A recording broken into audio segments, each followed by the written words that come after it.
अगर आपने अभी तक हमारे चैनल को सब्सक्राइब नहीं किया है, तो सबसे पहले चैनल को सब्सक्राइब करें और बेल आइकन जरूर दबाएं ताकि आने वाली हर नई अपडेट सबसे पहले आप तक पहुंचे। आपका बहुत बहुत धन्यवाद। अब बात करते हैं मन सुंदर के आने वाले बेहद रोमांचक और रहस्य से भरे एपिसोड की, जहां कहानी एक ऐसे मोड़ पर पहुंचने वाली है जो पूरे परिवार की जिंदगी बदल देगा। दादी शहर से लौटती है और अपने साथ कई बड़े बड़े गिफ्ट पैकेट लेकर आती है। पूरा परिवार खुश हो जाता है। रोहन उत्सुकता से पूछता है कि उसके लिए क्या लाया गया है, जबकि दादी मुस्कुराते हुए बताती है कि सभी के लिए कुछ न कुछ है। इसी बीच वह रुचिता को एक खास पैक किया हुआ डिब्बा देती है, जिसके अंदर एक पुरानी लेकिन बेहद खूबसूरत गुड़िया होती है। हालांकि उसकी डरावनी आंखें और अजीब चेहरा देखकर रूही को तुरंत महसूस होता है कि इस गुड़िया में कुछ तो गड़बड़ है। लेकिन दादी यह कहकर बात टाल देती हैं कि यह पुराने जमाने की गुड़िया है, इसलिए अलग दिख रही है। रुचिता पूरे दिन उसी गुड़िया के साथ खेलती रहती है, लेकिन रात होते ही अजीब घटनाएं शुरू हो जाती हैं। अचानक बिजली चली जाती है और जब लाइट वापस आती है तो गुड़िया अपनी जगह से नीचे गिरी हुई मिलती है। अगले ही दिन रुचिता का व्यवहार पूरी तरह बदल जाता है। उसके सिर में तेज दर्द होने लगता है, वह चुपचाप रहने लगती है, किसी से ठीक से बात नहीं करती और हर समय उसी गुड़िया को अपने सीने से लगाए रहती है। डॉक्टर भी उसकी सभी रिपोर्ट सामान्य बताते हैं, जिससे रूही और नहर की चिंता और बढ़ जाती है। एक रात कमरे की सफाई करते समय रूही को गुड़िया के कपड़ों के अंदर से काला धागा, राख जैसी कोई चीज और एक छोटा सा कागज मिलता है। यह देखकर उसके होश उड़ जाते हैं। वह तुरंत नहर को बुलाती है और दोनों समझ जाते हैं कि यह कोई साधारण गुड़िया नहीं है। दूर खड़ी दादी यह सब देखकर घबरा जाती हैं, क्योंकि उन्हें डर सताने लगता है कि कहीं उनकी पूरी साजिश का पर्दाफाश न हो जाए। रात के अंधेरे में दादी चुपके से गुड़िया गायब करने की कोशिश करती हैं, लेकिन रोहन उन्हें देख लेता है। दादी बहाना बनाती हैं कि गुड़िया टूट गई थी, इसलिए उसे हटाने जा रही थीं। अब नहर सच्चाई जानने के लिए उसी दुकान पर पहुंचता है जहां से गुड़िया खरीदी गई थी। दुकानदार बताता है कि यह नई गुड़िया नहीं थी, बल्कि कबाड़ी से खरीदी गई थी।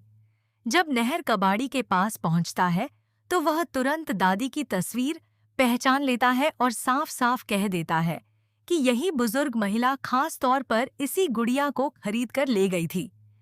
अब नहर को पूरा यकीन हो जाता है कि दादी ने यह सब जानबूझकर किया है।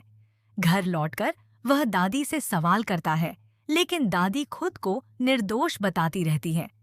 तभी रूही गुड़िया से मिला काला धागा, राख और वह रहस्यमयी कागज पूरे परिवार के सामने रख देती है, जिससे सभी का शक दादी पर और गहरा हो जाता है। इसी दौरान रुचिता की हालत और बिगड़ने लगती है। वह किसी से बात नहीं करती और सिर्फ गुड़िया को घूरती रहती है। आखिरकार रूही फैसला करती है कि यह गुड़िया अब इस घर में नहीं रहेगी। वह उसे एक डिब्बे में बंद कर देती है और हैरानी की बात यह होती है कि कुछ ही घंटों बाद रुचिता का व्यवहार धीरे धीरे सामान्य होने लगता है। इससे रूही और नहर को पूरा विश्वास हो जाता है कि सारी परेशानी की जड़ यही रहस्यमयी गुड़िया थी। तभी रोहन अपने मोबाइल में रिकॉर्ड किया हुआ एक वीडियो दिखाता है, जिसमें दादी उसी दुकान से यह गुड़िया खरीदती हुई साफ नजर आती है।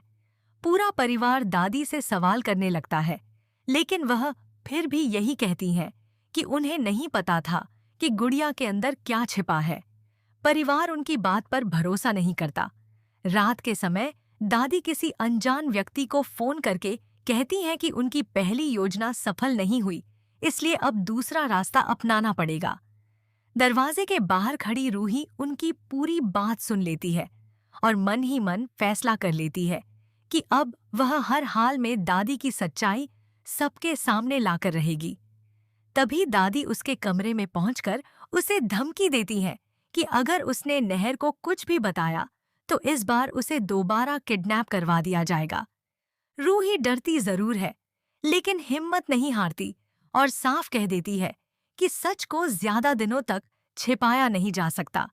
अगले दिन नहर को दादी एक अनजान आदमी से चोरी छिपे मिलती हुई दिखाई देती है। वह दूर से उनकी तस्वीरें अपने मोबाइल में कैद कर लेता है। दूसरी ओर मंदिर से लौटते समय रूही को महसूस होता है कि कोई उसका पीछा कर रहा है। वह तुरंत भीड़ में चली जाती है और पीछा करने वाला वहां से भाग जाता है। अब उसे यकीन हो जाता है कि दादी की धमकी सिर्फ डराने के लिए नहीं थी। वह अपनी सहेली को पूरी सच्चाई बता देती है और कहती है कि अगर उसके साथ कुछ भी हो जाए तो यह सच नहर तक जरूर पहुंचा देना। अगले दिन नहर पूरे परिवार को इकट्ठा करके कहता है कि इस घर में एक बहुत बड़ा राज छिपाया जा रहा है। दादी विरोध करती हैं, लेकिन इस बार रूही चुप नहीं रहती। वह सबके सामने बता देती है कि दादी ने उसे दोबारा किडनैप करवाने की धमकी दी है। इसके बाद नहर दादी और उस अनजान आदमी की तस्वीरें सबको दिखा देता है। अब परिवार का शक यकीन में बदलने लगता है। नहर साफ कह देता है कि अब यह मामला सिर्फ परिवार तक सीमित नहीं रहेगा और वह पूरी सच्चाई दुनिया के सामने लाकर रहेगा।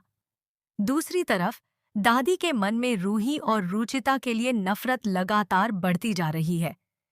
उन्हें डर है कि अगर दोनों इस घर में अपना अधिकार जमा लेंगी तो उनकी सारी योजनाएं खत्म हो जाएंगी। यही वजह है कि रहस्यमयी गुड़िया और काले जादू का खेल उनकी खतरनाक साजिश का हिस्सा था। अब नहर दादी की हर गतिविधि पर नजर रखने लगता है और पुराने सीसीटीवी कैमरों की रिकॉर्डिंग भी खंगालता है। उधर दादी भी समझ जाती हैं कि अब नहर और रूही दोनों उन पर नजर रख रहे हैं, इसलिए वह अपने साथी को फोन करके चेतावनी देती हैं कि अब कोई गलती नहीं होनी चाहिए। रुचिता धीरे धीरे ठीक होने लगती है, लेकिन रात होते ही वह नींद में बार बार एक ही बात दोहराने लगती है कि गुड़िया उसे बुला रही है। यह सुनकर पूरा परिवार डर जाता है। नहर तुरंत वह डिब्बा खोलता है जिसमें गुड़िया बंद की गई थी, लेकिन अंदर कुछ भी नहीं मिलता। सभी के पैरों तले जमीन खिसक जाती है। तभी रोहन को अपने मोबाइल में एक और पुराना वीडियो मिलता है जिसमें आधी रात को दादी स्टोर रूम से वही रहस्यमयी डिब्बा लेकर निकलती हुई दिखाई देती है। अब नहर, रूही और रोहन बिना किसी को बताए दादी का पीछा करने का फैसला करते हैं। उसी रात दादी घर से चुपचाप निकलती है और शहर के बाहर एक सुनसान जगह पर उसी रहस्यमयी आदमी से मिलती है। दोनों की बातचीत सुनकर रूही के होश उड़ जाते हैं, क्योंकि दादी साफ कहती हैं कि जब तक रूही और रुचिता इस घर से बाहर नहीं जाएंगी, उनकी योजना पूरी नहीं होगी। नहर पूरी बातचीत अपने मोबाइल में रिकॉर्ड कर लेता है। तभी दादी की नजर उन तीनों पर पड़ जाती है और वह जोर से चिल्ला उठती है। रहस्यमयी आदमी उनकी तरफ दौड़ता है, लेकिन नहर उसका सामना करने के लिए आगे बढ़ जाता है। वह आदमी नहर को धक्का देकर भाग निकलता है। हालांकि जल्दबाजी में उसकी जेब से एक छोटा सा लिफाफा नीचे गिर जाता है। नहर उसे उठा लेता है। घर लौटकर जब नहर, रूही और रोहन उस लिफाफे को खोलते हैं तो उसके अंदर कुछ पुराने कागज, एक फोटो और रहस्यमयी निशानों वाली पर्ची मिलती है। फोटो में दादी उसी आदमी के साथ खड़ी दिखाई देती है। अब नहर समझ जाता है कि यह किसी बहुत बड़ी साजिश का हिस्सा है और जरूरत पड़ने पर पुलिस की मदद लेने का फैसला करता है। दूसरी ओर दादी पूरी रात बेचैन रहती है। अगली सुबह वह मौका देखकर नहर के कमरे में घुसकर वह लिफाफा ढूंढने की कोशिश करती है ताकि सारे सबूत मिटा सकें।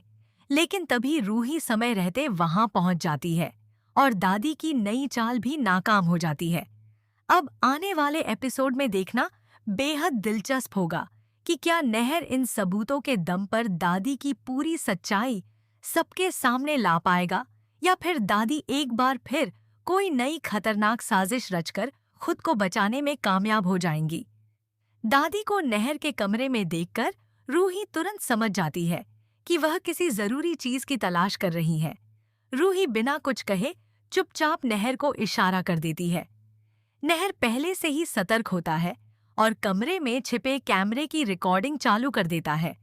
कुछ ही देर बाद दादी अलमारी खोलने की कोशिश करती हैं, लेकिन तभी नहर कमरे में पहुंच जाता है। नहर को सामने देखकर दादी घबरा जाती है और बहाना बनाती है कि वह सिर्फ रूही से मिलने आई थी। नहर उनकी बात पर बिल्कुल भरोसा नहीं करता और साफ कह देता है कि अब उनके हर कदम पर नजर रखी जा रही है। दादी गुस्से में वहां से चली जाती हैं, लेकिन उनके चेहरे की बेचैनी साफ बता रही होती है कि उन्हें उस लिफाफे की चिंता सता रही है। उधर नहर उस फोटो और रहस्यमयी कागज को लेकर एक जानकार व्यक्ति से मिलने